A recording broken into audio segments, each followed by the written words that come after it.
বন্ধুরা, আমি টপ বানাচ্ছি, যে প্লাস্টার পোড়াচ্ছি। প্লাস্টার এখন প্লাস্টারটা থেকে উঠাবো।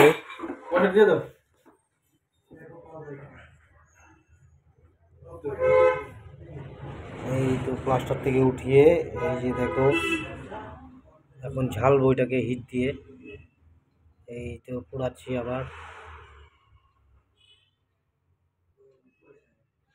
খুব হালকা ওজনের টপ হবে, এটা 1.5 গ্রাম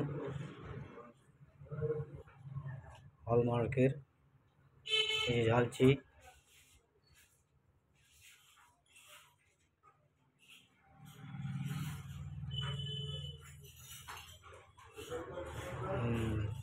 দেখুন ঝালছি।